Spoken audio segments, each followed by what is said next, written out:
"What kind of worthless junk did you give me?" my father said. And then he slapped me, in front of 30 guests holding champagne glasses, on the night of his 55th birthday, in a house I'd scrubbed on my hands and knees since sunrise.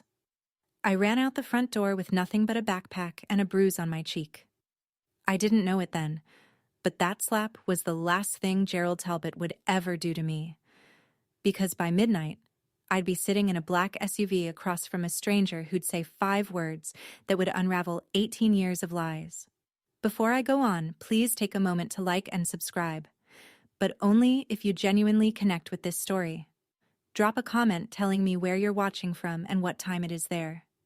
My name is Hillary. Though for most of my life, I was forced to answer to Allison. I'm 21.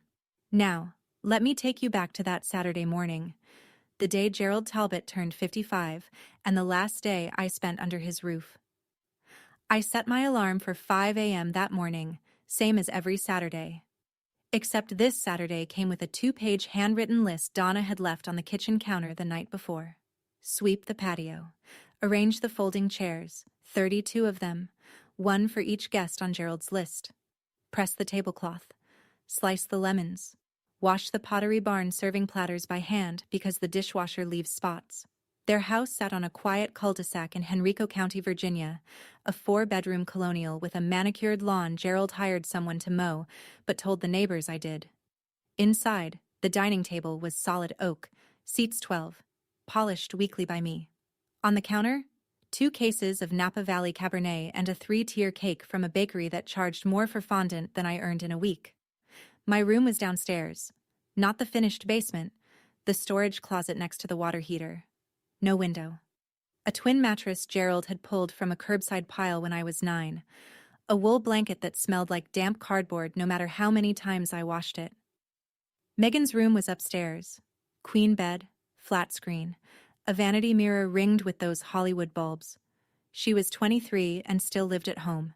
Still had her credit card linked to Gerald's account. Still hadn't learned how to boil an egg because that was what I was for. I'd spent 3 months saving for Gerald's gift. A leather wallet, real leather, from a department store downtown. $84, which doesn't sound like much unless you're earning $11 an hour scrubbing sheet pans at a restaurant called Rosie's off Route 1. I wrapped it in craft paper because I couldn't afford a gift bag. I didn't know, standing there in that kitchen at 5 in the morning with flour on my hands, that the wallet would be the last thing I ever gave that man. Gerald came downstairs at 10. Polo shirt. Ralph Lauren, the one with the big pony logo. Powder blue. Khakis creased like knife edges, cologne so thick it reached me before he did. He walked the patio like a general inspecting his troops, moved one balloon cluster 6 inches to the left, stared at the lemon slices I'd arranged on the water pitcher and said, without looking at me, "They're uneven. Do them again." Donna appeared at noon. Hair blown out, pearl studs, a linen dress from Ann Taylor she'd ordered online and made me steam. She inspected the kitchen, ran a finger along the countertop, and whispered something to Gerald I wasn't supposed to hear but did. "She only got you something cheap. Just brace yourself." Megan showed up last, because of course she did. New dress, new highlights, new heels clicking across the floor I'd waxed at 6 a.m. She handed Gerald an Apple Watch, the Series 9, stainless steel, the one that retails for $700. She'd charged it to the supplementary credit card Gerald gave her for emergencies. Gerald opened it, beamed, and kissed her forehead. "This is my girl," he told the first guests walking through the door. He had his arm around Megan. "She always knows what her old man likes." He didn't look at me. He never did when other people were watching. I was the girl who carried trays, refilled glasses, wiped condensation rings off the coffee table before they could set. When one of the guests, a woman from Gerald's office, asked Donna, "Shouldn't Allison sit down and eat with us?"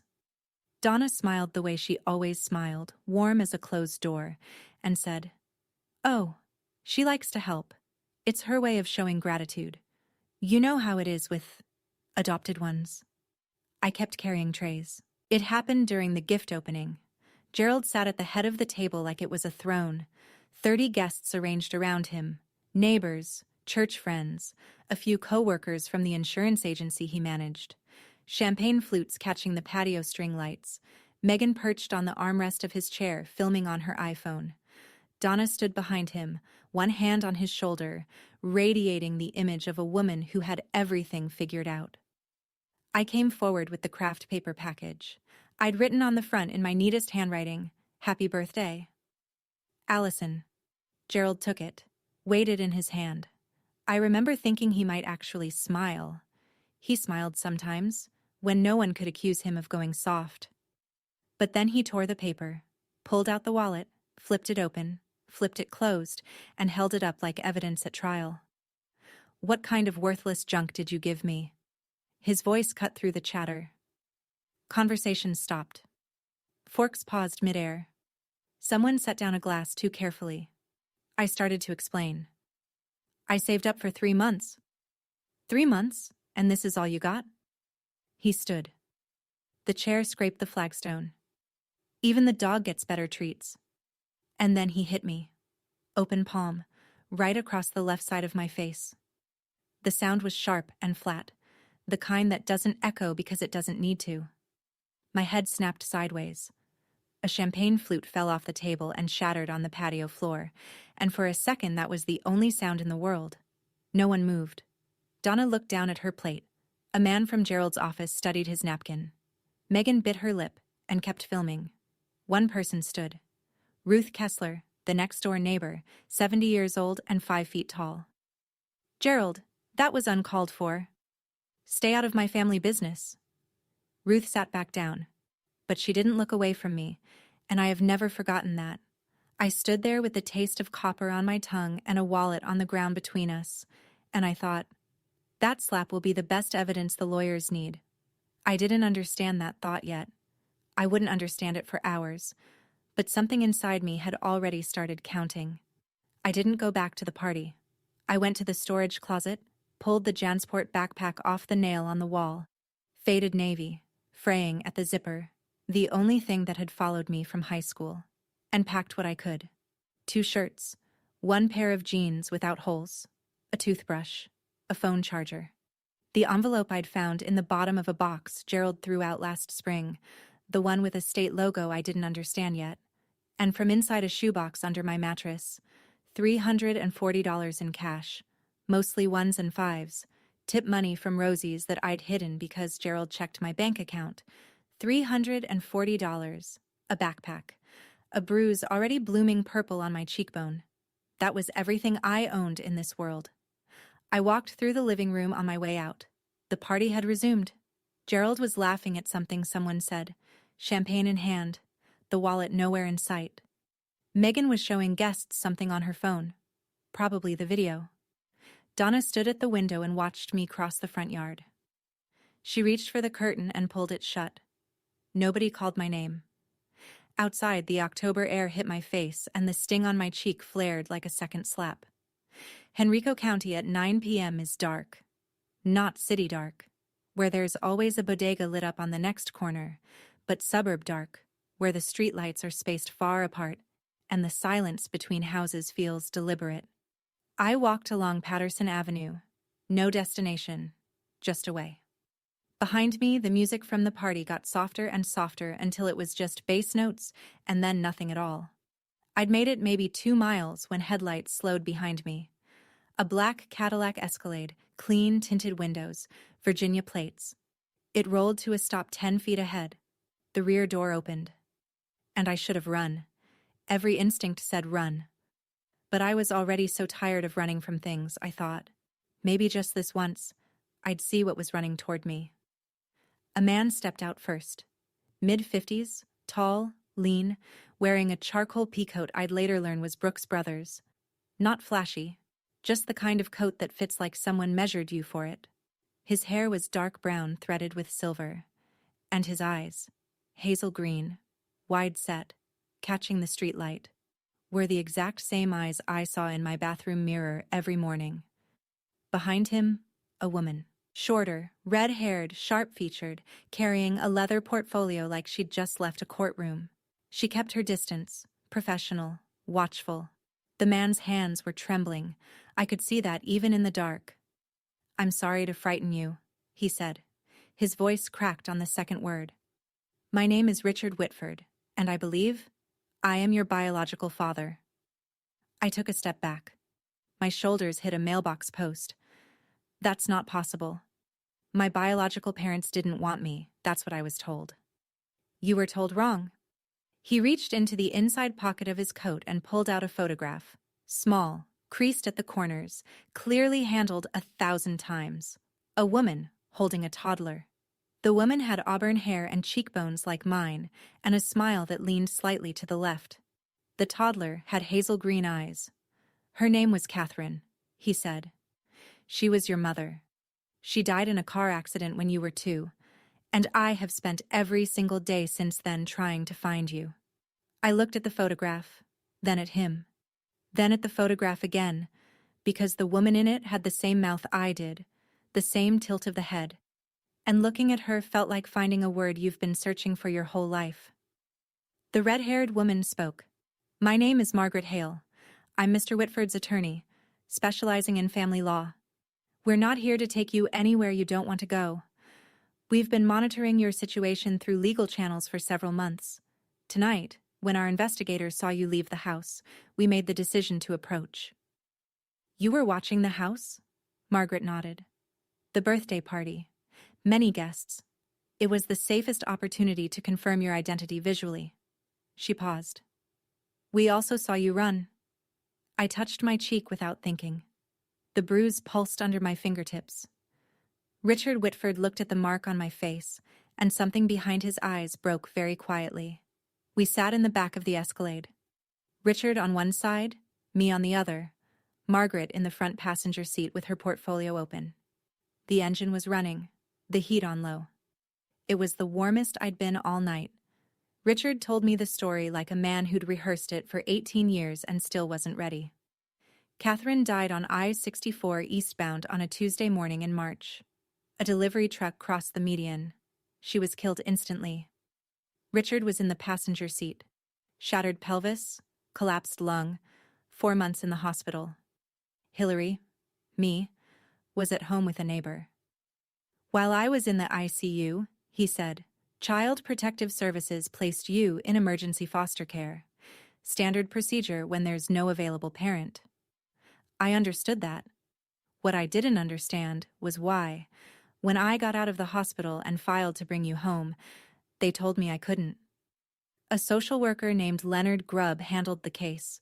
Grubb told the family court that Richard had signed a voluntary relinquishment of parental rights, a legal document surrendering custody permanently. Grubb presented the court with a signed form. The judge approved the adoption. "I never signed anything," Richard said. "I was on a ventilator. I couldn't hold a pen, let alone read a legal document. But the court had a piece of paper with my name on it, and that was enough." By the time Richard hired a lawyer and challenged the ruling, it was too late. The adoption had been finalized. The file was sealed. His daughter had a new name, a new family, a new life somewhere in Virginia that he wasn't allowed to know about.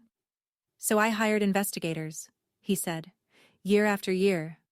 It doesn't matter what I spent. I would have spent everything." His voice didn't waver when he talked about the money. It wavered when he said the word, everything. "Leonard Grubb," I said.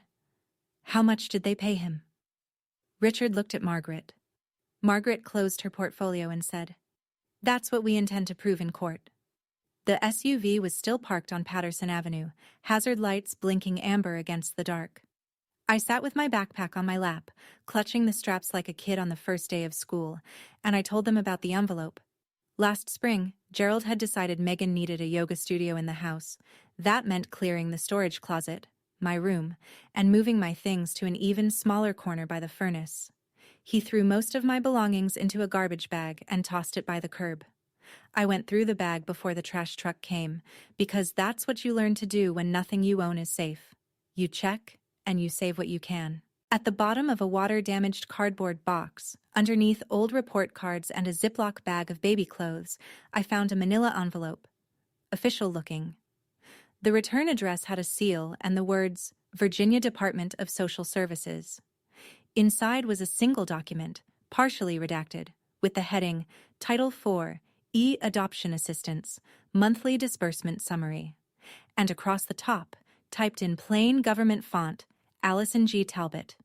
I didn't know what Title 4E was. I didn't know what a disbursement summary meant. But I knew my name was on a government document that Gerald had never shown me, so I folded it up and put it in my backpack. I'd been carrying it for 6 months without understanding why. I pulled it out now and handed it to Margaret. She unfolded it under the dome light, and I watched her expression change. Not dramatically, but the way a poker player's face changes when the final card flips. "This is the adoption subsidy record," she said. "The state of Virginia has been paying Gerald and Donna Talbot approximately $810 per month for your care and maintenance for 18 years. She looked at me. "That's roughly $175,000. How much of it did you ever see?" I thought of the mattress from the curb, the blanket that smelled like cardboard, the closet with no window. "None," I said. Richard turned his face toward the window, and in the reflection of the glass I could see him pressing his jaw shut so hard the muscle jumped. "All those years," I said, half to myself, "he called me a burden. But I wasn't a burden. I was a paycheck." Margaret drove us to a Hilton off Broad Street. Not the Talbot house, not a shelter. Just somewhere clean and quiet and safe. Richard checked us in under his name. Separate rooms, adjoining door, and the first thing I did was stand in the middle of mine and not know what to do. The bed had white sheets that smelled like detergent instead of mildew. There was a window. I opened the curtains and just looked out at the parking lot lights for a long time, because looking out a window from my own room was something I hadn't done in years. While I stood there, the memories came in layers, the way water rises, steady and cold. I started cooking the family meals when I was 10. Gerald said it was to teach me responsibility. By 12, I was doing all the laundry, all the dishes, all the grocery shopping on foot because Gerald wouldn't drive me. Megan got a Toyota Camry for her 16th birthday. I got a bus pass that expired after 1 month because nobody renewed it, so I walked an hour and a half to Rosie's for my shifts. Gerald never let me keep my own documents. No birth certificate, no social security card, no state ID. When I asked for a driver's license at 17, he said, "What for? You don't have anywhere to go." At the time, I thought he was right. Now I understood he'd designed it that way. I kept thinking, why did Gerald keep me all those years if he despised me? Why not just send me back into the system? If I was so worthless, why hold on? Now I had the answer. $810 a month. That's why. Have you ever met someone who hated you but refused to let you leave? Someone who made you feel like garbage but held on to you like you were gold? If you have, tell me in the comments. Because I think you already know what that math looks like. Donna's voice echoed in my head the way it always did, sweet and sharp as lemon juice on a cut. "Gratitude, Allison. That's all we've ever asked for. Is that really so hard?" "No, Donna. What was hard was realizing I'd been grateful to people who were stealing from me. Let me go back 2 weeks, before the party, before the slap, before any of this. Because the truth is, Gerald had already shown me who he was. I just didn't have the vocabulary for it yet." It was a Tuesday evening. Gerald called me into his home office, the room no one entered without permission. Mahogany desk, leather wingback chair, a shelf of hardcover books he'd never read, arranged by color. He was sitting behind the desk like a judge, a manila folder open in front of him. "Sit down," he said. "Not have a seat. Sit down." He pushed a document across the desk. 10, maybe 12 pages, dense print, a blue signature tab sticking out from the bottom. "This is a voluntary agreement," he said. "It states that you choose to remain under my guardianship because you are not financially or emotionally prepared to live independently. Sign it." I picked it up. Most of the language was impenetrable, whereas the dependent acknowledges that independent living presents undue financial and psychological risk. But one clause on page 4 I understood perfectly. The agreement authorized Gerald to continue managing all state and federal benefits associated with the dependent's care. He wanted me to sign over my own subsidy. Again. This time voluntarily, with my adult signature, so he could keep collecting even after I aged out of the system. "Why do I need to sign this?" I asked. Gerald's expression didn't change. "Because without this family, you're on the street. You don't have a degree. You don't have savings. You don't even have an ID. So you're going to sign this, and you're going to sign it before my birthday. Consider it your gift to me." I didn't sign. I asked for more time. Gerald said nothing, just closed the folder and placed it back in the desk drawer. Slowly, the way you put a loaded gun in a safe. That's why he hit me at the party. It wasn't about the wallet. It was never about the wallet. It was because I'd told him no for the first time in 18 years and he couldn't stand it. Back at the Hilton, the morning after. I woke up at 5 a.m. out of habit, heart pounding, already running through the chore list in my head before I remembered. There was no list. There was just a hotel room with white sheets and a window full of gray October sky. A knock on the adjoining door. Richard, already dressed, holding 2 cups of coffee from the lobby. He set one on the desk and sat in the chair across the room. Not close, not far, just present. Like he was afraid that if he moved too fast, I'd disappear again. Margaret arrived at 8 with a garment bag. Inside, a pair of new jeans and a cream-colored cashmere sweater, still tagged. "Something clean to wear?" she said, practical as always. I took them into the bathroom and put them on and looked at myself in the mirror for a long time. It was the first time in my life I was wearing something that no one else had worn first. When I came out, Richard's eyes went red at the edges, but he didn't cry. He just nodded and said, "Catherine had that same look, like she was deciding whether to trust the mirror." I sat on the edge of the bed and said what I'd been thinking all night. I need proof. Not the photo, not the story. I need a DNA test. If you're who you say you are, the science will back it up. And if you're not, I need to know that too. Richard didn't flinch. "Of course. Margaret's already located an AABB-accredited lab in Richmond. We can go today." No hesitation, no offense, no guilt trip. Just of course. I'd spent 21 years in a house where asking a question was treated as a personal attack. And here was a man who answered like questions were the most natural thing in the world. "I've spent my whole life doing what I was told," I said. "If I'm going to trust you, it'll be because I chose to. Not because I had nowhere else to go." Richard set down his coffee. "That's exactly how it should be." The lab was a low brick building off Carey Street, clean, clinical, fluorescent. A technician in scrubs swabbed the inside of my cheek, then Richard's, labeled the vials, and told us results would take 3 to 5 business days. 5 days.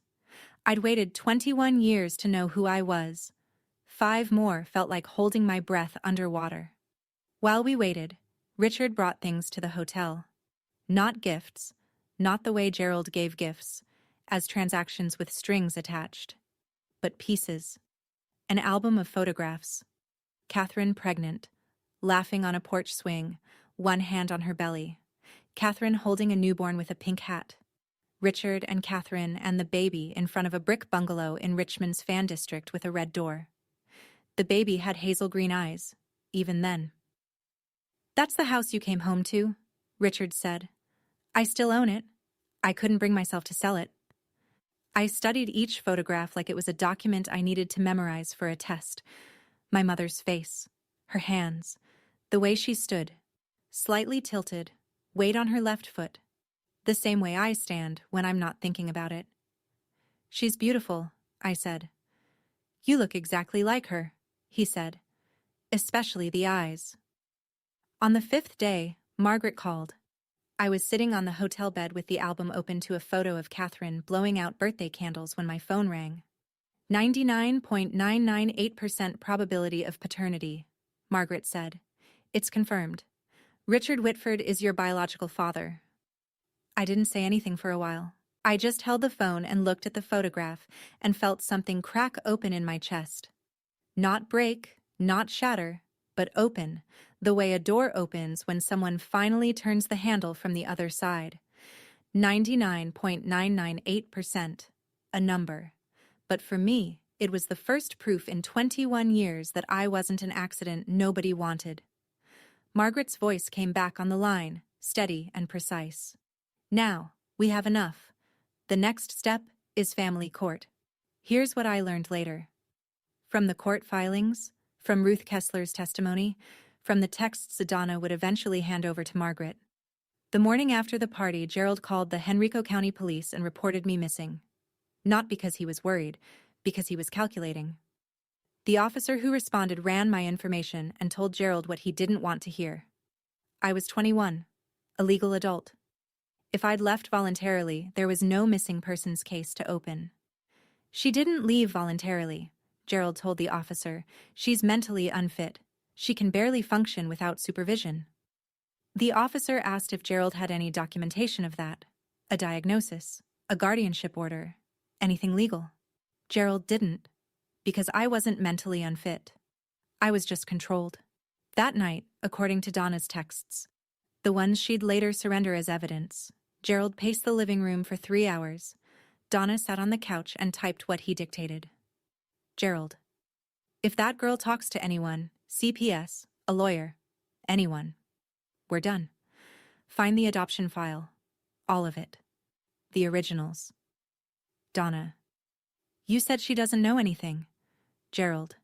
She doesn't. But if someone shows her where to look. He knew. He'd always known. The forged signature, the bribed caseworker, the subsidy he'd been collecting for 18 years on a child he treated like hired help. Gerald carried all of it in his head the way some men carry debt. Constantly aware, constantly managing, never once considering that the whole structure might collapse. Gerald wasn't afraid of losing me. He was afraid of what I'd find out once I was free.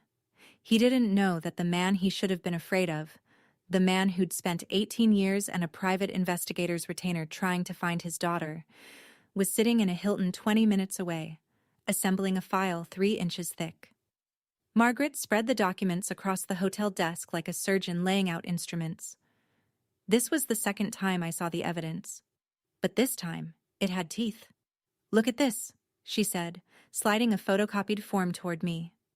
It was the voluntary relinquishment of parental rights, dated October 2005. At the bottom, a signature, Richard A. Whitford. Neat, deliberate, slightly forward-leaning. Then she placed a second sheet beside it. A certified report from a forensic document examiner, Dr. Elaine Marsh, who had compared the signature on the relinquishment form to 12 known exemplars of Richard's handwriting. Tax returns, mortgage applications, business contracts spanning 20 years. The pen pressure is inconsistent, Margaret said, pointing. The letter formation in the surname doesn't match any of the exemplars.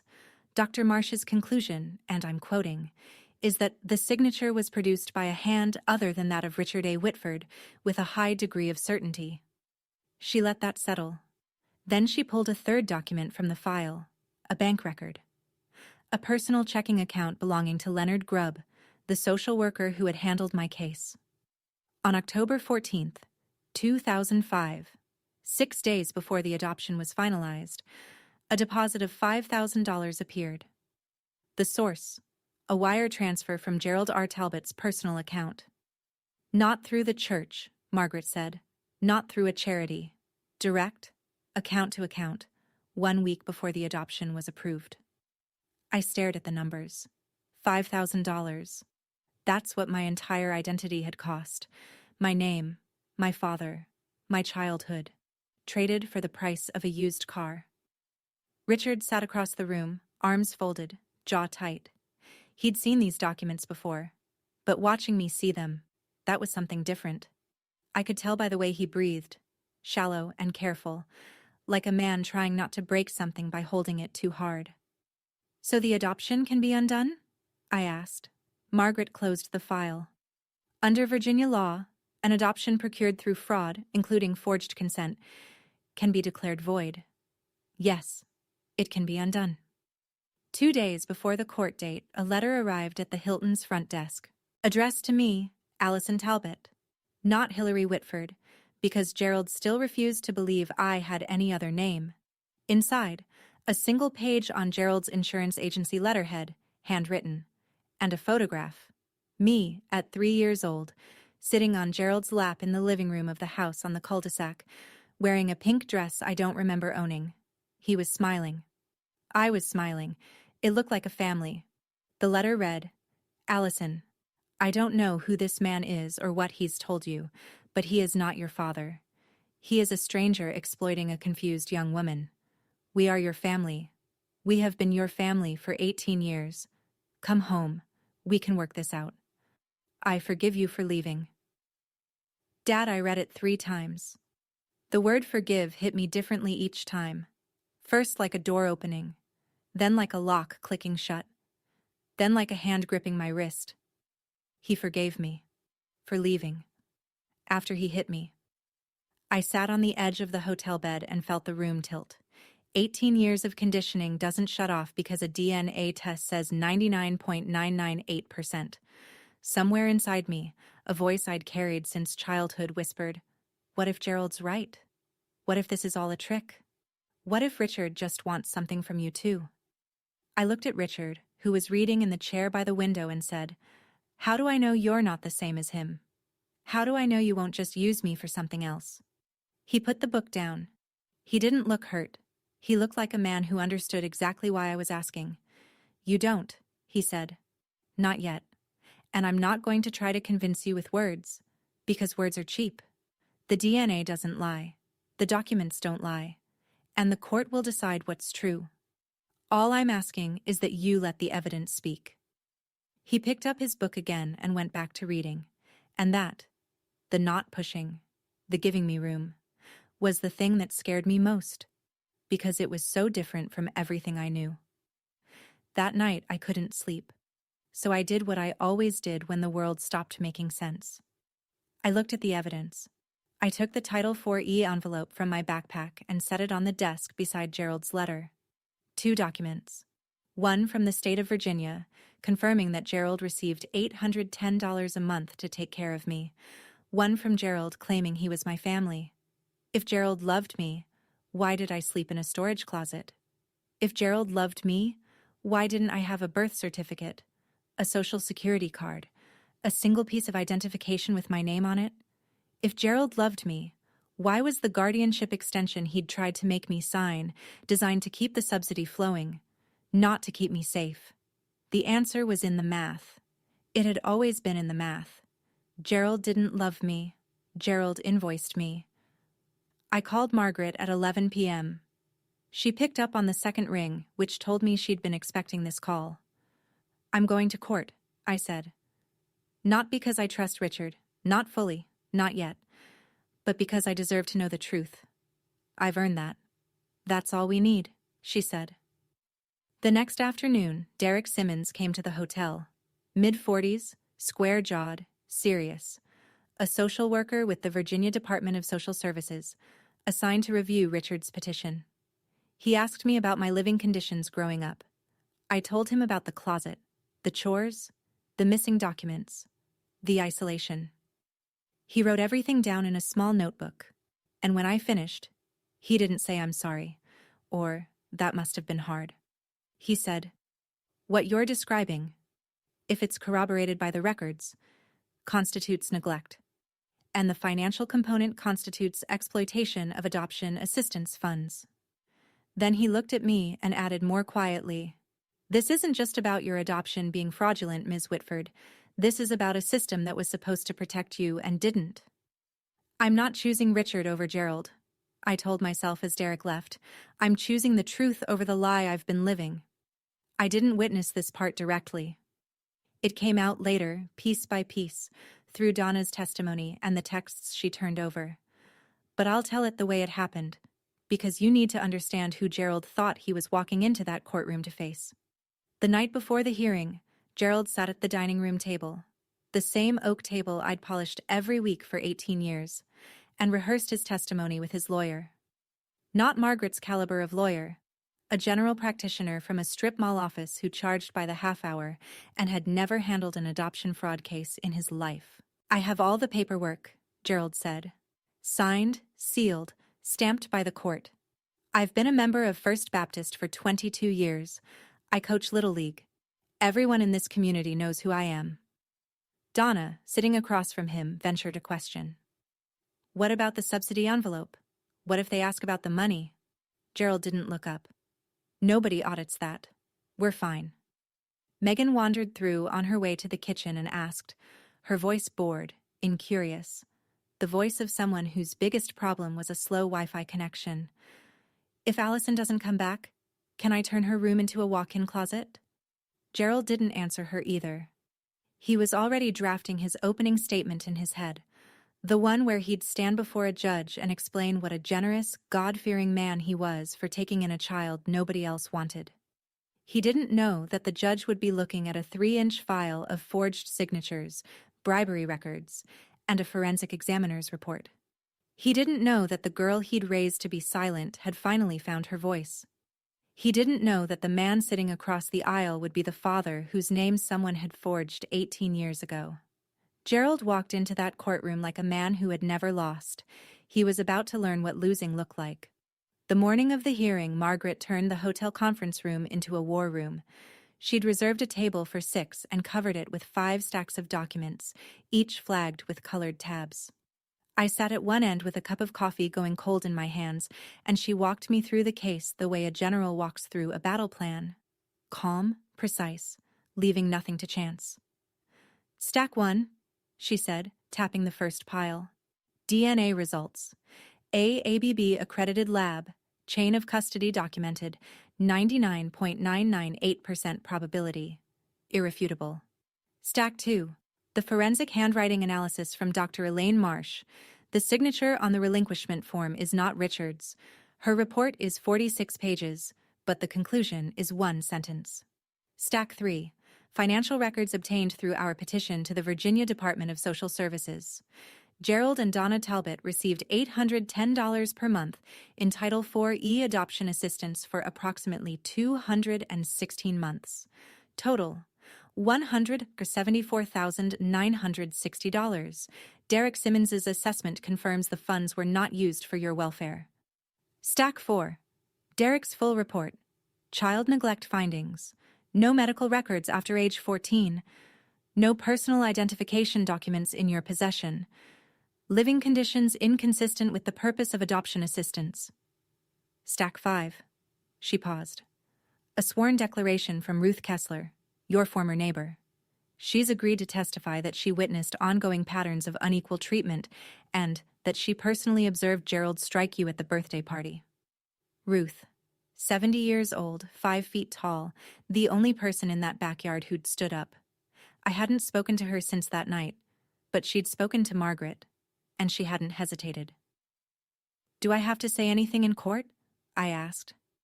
Margaret looked at me. Only if you want to. The paperwork speaks for itself. Richard, sitting at the far end of the table, hadn't said a word through the entire briefing. Now he spoke, just once. Whatever happens in there, you already won. You're free. I looked at the 5 stacks on the table. A lifetime of lies, dismantled into tabbed folders. And I thought, no, I haven't won yet. But I'm about to. Richard took me to Banana Republic that afternoon. Not because the clothes mattered, but because, he said, you should walk into that room looking exactly like who you are. Someone who deserves to be heard. I tried on a navy blazer, a white silk blouse, charcoal slacks. Stood in front of the fitting room mirror and stared at the person looking back. She had straight shoulders and clear eyes and looked like someone who might sit at a conference table, not carry trays to one. Your mother used to do that, Richard said when I came out. He was leaning against the wall outside the fitting rooms, hands in his coat pockets. Stand in front of the mirror for a long time, then she'd smile at herself. Just a little, like she'd settled something. I hadn't smiled, but I understood what he meant. Something was settling. On the drive back, Richard pointed to a brick bungalow on a tree-lined street in the Fan District. Red front door, white shutters, a porch swing hanging still in the October air. That's the house, he said, the one in the photos. I looked at it through the window. The house I'd been born into, the house I'd been taken from. and I didn't feel the ache I expected. I felt something quieter, a kind of recognition that sits in the body instead of the mind. That night, the night before the hearing, I sat on the hotel bed and wrote in a notebook I'd bought at the CVS across the street. Not a speech, not a plan, just a line, for myself. No matter what happens tomorrow, I will never go back to that storage room. I will never answer to a name that isn't mine. I will never again be grateful for being used. I slept 4 hours. I dreamed of a red front door opening. Richmond Family Court, a Tuesday morning in late October. The building was old federal brick, columned entrance, hallway floors that echoed every footstep like the building wanted you to know who was coming. I arrived at 8:30 with Richard on my left and Margaret on my right, Derek Simmons a few steps behind carrying a banker's box of records. Navy blazer, white blouse, hair pulled back in a low knot. No jewelry, I didn't own any, but my hands were steady and my back was straight. Gerald arrived at 8:40. Gray suit, burgundy tie, Donna on his arm in her Ann Taylor dress, Megan trailing behind in something too casual for court. His lawyer carried a single file folder. Gerald carried his chin at the angle of a man who believed this was a formality. Then he saw us. His eyes went to me first, registered the blazer, the posture, the absence of the girl who used to stare at the floor. Then they moved to Richard. Then to Margaret. Then to the banker's box Derek was setting on the plaintiff's table. Gerald's face didn't crumble. It recalibrated. I'd seen that look before. The rapid mental arithmetic of a man who controls every variable suddenly realizing there's one he missed. Donna's hand tightened on his arm. Megan pulled out her phone, then thought better of it and put it away. Gerald and I made eye contact across the hallway. For the first time in my life, I didn't look down. The clerk opened the courtroom doors and called the case. In the matter of the adoption of the minor formerly known as Hillary Whitford, now styled Allison Grace Talbot. We walked in, both sides, the same door, different worlds. Margaret stood the way I imagined a scalpel would stand if it could, upright, precise, reflecting light. She addressed the judge, the Honorable Patricia Dwyer, without notes. Your Honor, we are here today to present evidence that the adoption of Hillary Whitford, known for the past 18 years as Allison Grace Talbot, was obtained through fraud. Specifically, the forging of a biological parent's consent to relinquish parental rights, facilitated by a financial payment to the case-assigned social worker. She presented the DNA results first, the lab technician's sworn affidavit, the chain of custody, the number, 99.998%. Judge Dwyer examined the report, adjusted her reading glasses, and set it aside with a small nod. Then Margaret introduced the forensic handwriting analysis, Dr. Elaine Marsh's 46-page report, condensed to its final paragraph. It is my professional opinion, to a reasonable degree of scientific certainty, that the signature on the voluntary relinquishment of parental rights dated October 2005 was not produced by Richard A. Whitford. Gerald's lawyer stood. Your Honor, my client has a legally executed adoption decree, approved by this court system nearly 2 decades ago. The petitioner is attempting to relitigate a settled matter based on a hired expert's opinion. Margaret didn't turn around. Your Honor, a decree built on a forged signature is not settled. It is concealed. We are here to unconceal it. I heard Ruth Kessler shift in the gallery behind me. A man I didn't recognize. Later I'd learn he was a courthouse reporter for the Richmond Times-Dispatch, wrote something in a narrow notebook. 2 women from Gerald's church sat in the second row, their faces tight with the particular discomfort of people watching a reputation disassemble in real time. Judge Dwyer looked at Gerald's lawyer over her glasses. The court will hear the petitioner's full presentation. Continue, Ms. Hale. Margaret moved to the financial records, and this was where the air in the courtroom changed. She projected the Title IV-E disbursement summary onto the courtroom screen, the same document I'd pulled from a garbage bag 6 months ago. Month by month, year by year, a column of numbers running down the page like a ledger of my childhood. Mr. Talbot, Margaret said. The judge had permitted direct questioning. The state of Virginia paid your household $810 per month in adoption assistance for the care of the child placed with you. Over approximately 18 years, that totals $174,960. Can you tell the court how those funds were allocated toward the child's welfare? Gerald straightened in his chair. Everything went to the girl. We fed her, clothed her, kept a roof over her head. 18 years of that isn't cheap. Margaret nodded as though she'd expected this answer, which she had. Then she called Derek Simmons. Derek approached the stand carrying his report like a man carrying something heavy and important. He'd visited the Talbot home. He'd reviewed the records. He spoke without inflection, which made every fact land harder. The child's living space was a converted storage area adjacent to the home's water heater. Approximately 60 square feet. No exterior window, no closet. The mattress showed visible wear and water damage consistent with curbside salvage. I found no medical records for the child after age 14. No pediatric visits, no dental records, no immunizations after 8th grade. The child had no state-issued identification, no social security card in her possession, and no documented access to her own adoption file. He looked at the judge. In my professional assessment, Your Honor, the living conditions described and observed are consistent with child neglect, not with the intended purpose of adoption assistance funds. Donna started crying. Softly at first, then louder. The performed kind of crying that draws eyes.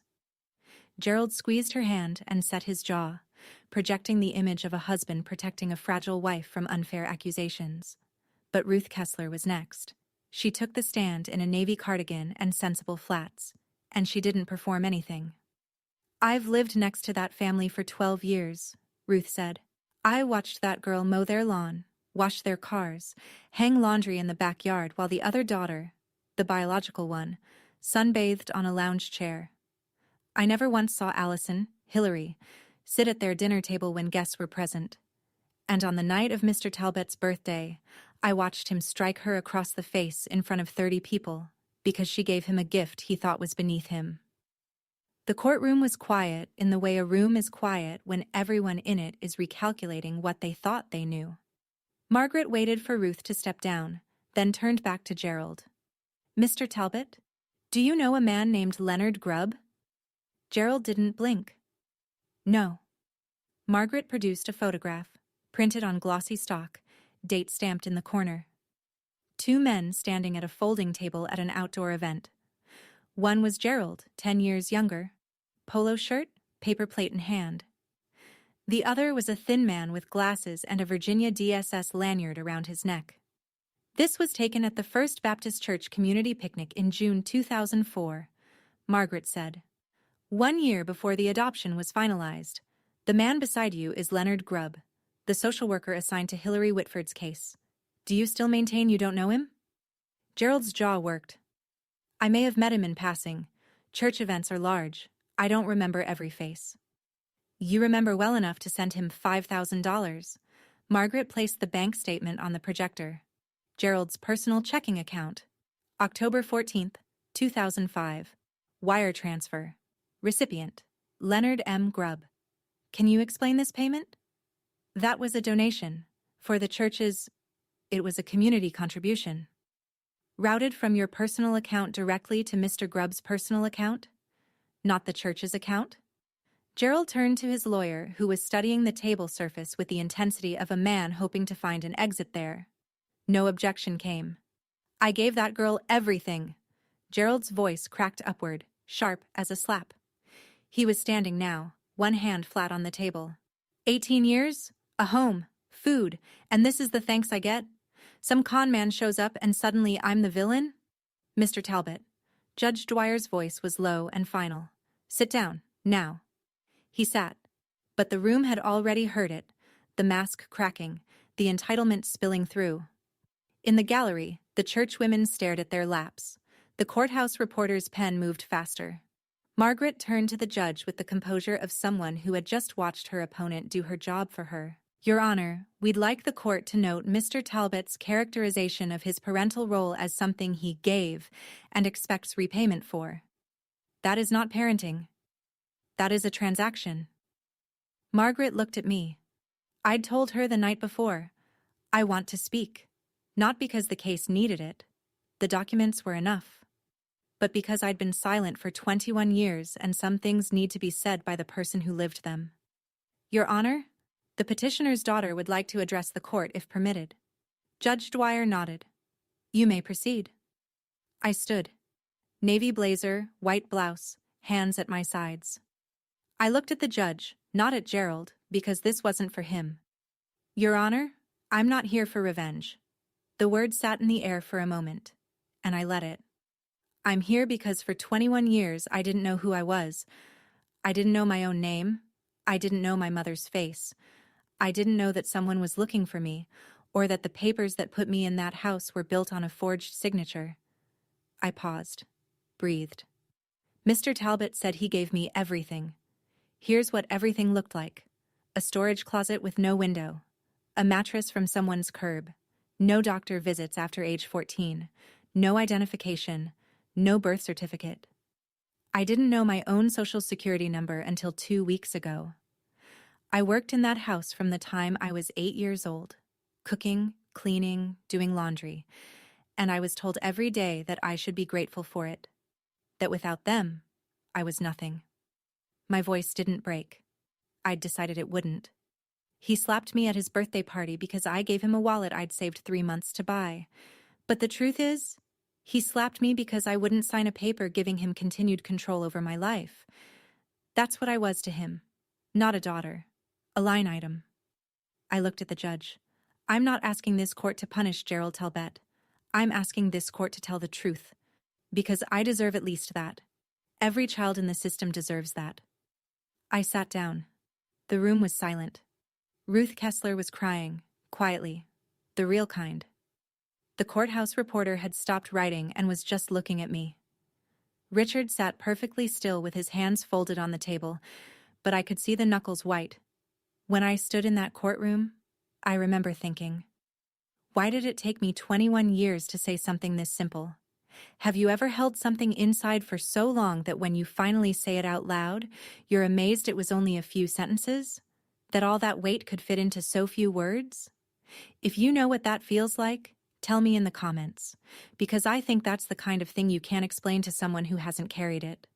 What happened next, no one expected. Least of all, Gerald. Donna stood up, not from the witness stand. She hadn't been called. She stood from the respondent's bench, smoothed the front of her Ann Taylor dress the way she smoothed everything, and said, in a voice that shook like a wire about to snap, Your Honor, I have something I need to say. Gerald grabbed her wrist. Donna, sit down. She pulled free. It was the first time I'd ever seen her pull free of anything. I wrote the check, Donna said. Her mascara was already running, but this wasn't the performed crying from earlier. This was different. Raw, ugly, the kind that doesn't care about an audience. $5,000 to Leonard Grubb. Gerald told me it was to expedite the adoption process. I wrote the check from our joint account, and I knew what it meant. Gerald's lawyer put his head in his hands. Gerald went red from the collar up, a deep mottled crimson I'd never seen on him before. She's lying, Gerald said. She's confused. She's trying to protect herself. I am trying to protect myself. Donna's voice broke high and desperate. Because I've been protecting you for 18 years, and I can't do it anymore. I watched you hit that girl. I watched you work her like a mule. And I didn't say anything because I was afraid of you, Gerald. I was afraid of exactly this. Judge Dwyer let her finish. The courtroom was so quiet I could hear the fluorescent lights humming above us. Megan sat frozen in the gallery, phone in her lap, mouth open. Mr. Talbot, the judge said, and her voice carried the weight of someone who had seen a great deal and was still capable of being appalled. One more outburst and I will hold you in contempt. Gerald sat still as stone, and for the first time in my life, I saw him look afraid. Judge Dwyer took 12 minutes to review the final documents. 12 minutes. I know because I watched the clock on the courtroom wall, the old analog kind with a second hand that ticks instead of sweeps, and counted every rotation. When she looked up, she didn't address Gerald first. She addressed me. Ms. Whitford. And I will use that name now, because the evidence before this court compels it. The court has reviewed the petition, the forensic handwriting analysis, the financial records, the testimony of the social worker and the neighbor witness, the DNA results, and the statement made voluntarily by Mrs. Talbot. She removed her glasses. The evidence is unambiguous. The voluntary relinquishment of parental rights filed in October 2005 bears a signature that has been determined, by certified forensic analysis, to be fraudulent. The biological father, Richard Whitford, never consented to the termination of his parental rights. The adoption that followed was therefore built on a foundation of forgery and, based on the financial evidence presented, facilitated by a direct payment to the case-assigned social worker. She turned to Gerald. He was sitting rigidly upright, tie still knotted, hands flat on the table. A man holding the posture of authority, while the authority drained out of him. It is the ruling of this court that the adoption of Hilary Whitford, styled as Alison Grace Talbot, is declared void ab initio. The adoption is annulled in its entirety. Gerald didn't move. Furthermore, the court orders Gerald and Donna Talbot to make full restitution of all Title IV adoption assistance funds received, totaling $174,960, to the Commonwealth of Virginia. Donna let out a sound that wasn't quite a word. Finally, this court is referring the matter to the Henrico County District Attorney's Office for investigation of potential criminal charges, including but not limited to forgery in violation of Virginia Code Section 18.2-172, fraud in connection with public assistance, and child neglect under Section 18.2-371.1. The judge set down her papers. The child's legal name is restored to Hilary Whitford, effective immediately. Court is adjourned. The gavel came down, and the sound of it, that single wooden knock, was the loudest thing I'd ever heard in my life. Louder than the slap. Louder than 18 years of silence. It sounded like a lock opening. In the gallery, Ruth Kessler pressed both hands to her mouth. The church women were already standing, gathering their purses, not making eye contact with each other. The courthouse reporter closed his notebook and looked at me with an expression I couldn't quite name. Something between respect and sadness. Gerald sat motionless. His lawyer was already packing up, and for the first time I realized that the man Gerald had hired to defend him couldn't get out of that room fast enough. The hallway outside the courtroom smelled like floor wax and old radiator heat. I was walking toward the exit with Richard on one side and Margaret on the other when I heard the heels. Fast, uneven, the sound of someone not used to hurrying in shoes that weren't built for it. Wait. Megan. Her makeup was ruined. Mascara tracked down both cheeks. Foundation patchy where she'd wiped at it. She looked smaller than I'd ever seen her, which was strange because she'd always taken up so much space. I didn't know, she said. She was breathing hard, like she'd been running or trying not to.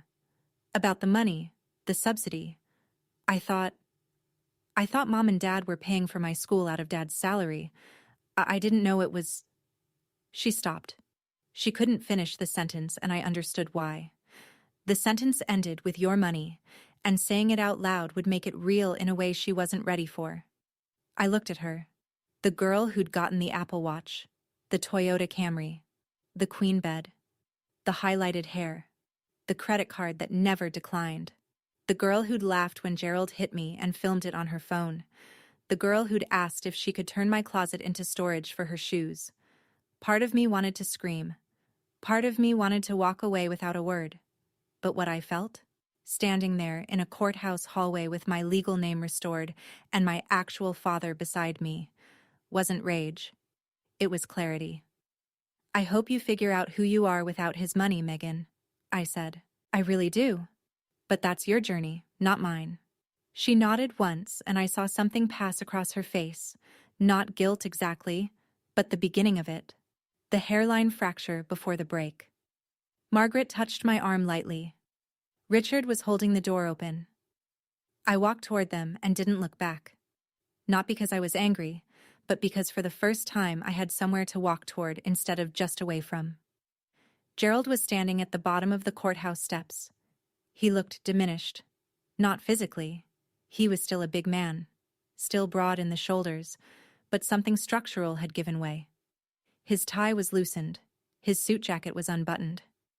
Donna sat in their Buick at the curb, forehead against the steering wheel, engine running. I was halfway down the steps when he said it. The name he'd assigned me 21 years ago, the name a judge had just struck from the record. Allison. I stopped, turned. He looked at me the way he always had, like I was something he owned and couldn't quite figure out the value of. But now there was something else underneath it. Something that might have been fear if Gerald Talbot were the kind of man who admitted to being afraid. After everything I did for you, he said, after 18 years under my roof, this is how you repay me. I stood on the steps in my navy blazer with October sunlight on my shoulders, and I felt, for the first time, the full weight of what he'd just said. Not anger, recognition. Because even now, even with the judge's ruling still ringing in the air, even with a forensic report proving he'd forged a man's signature to steal that man's daughter, Gerald Talbot believed he was owed something. My name is Hillary, I said, and you didn't do anything for me. You did everything to me, and now it's over. I turned and walked down the remaining steps. Richard was waiting by the Escalade, door open. He didn't say anything. He didn't need to. He just held the door the way you hold a door for someone you've been waiting 18 years to hold a door for. I got in. The door closed. And the last thing I saw through the tinted window was Gerald Talbot standing alone on the courthouse steps, suit jacket hanging open, watching his investment drive away. 6 months later. That's where I am now. I live in Richmond. Not the fan district house with the red door, though Richard offered it. I have an apartment off Gray Street, a studio with tall windows that let in so much morning light, I sometimes just stand there for a minute before starting my day. The windows were the first thing I looked for when I went apartment hunting. I spent 18 years in a room without one. Now I need to see the sky when I wake up. I'm studying for my GED. I'm also enrolled in the culinary program at Reynolds Community College, which is ironic, I know. Gerald made me cook every meal for 18 years, and now I'm choosing it. But that's the difference, isn't it? Between something done to you and something you decide to do.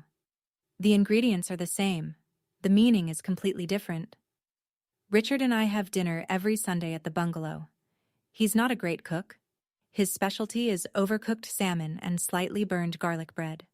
But he makes it himself, and he sets the table for two, and he asks me about my week, and listens to the answer. We're not perfect. There are awkward silences. There are moments when neither of us knows what to say, because you can't recover 18 stolen years over salmon.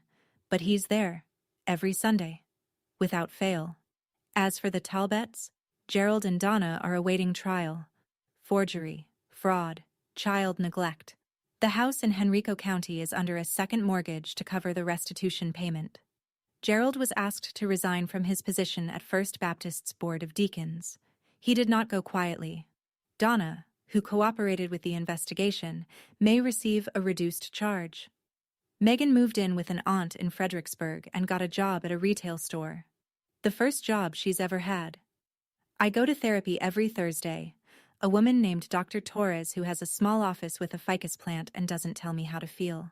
She just asks questions and lets me find my own answers, which, after 21 years of being told what to think, feels like learning a new language.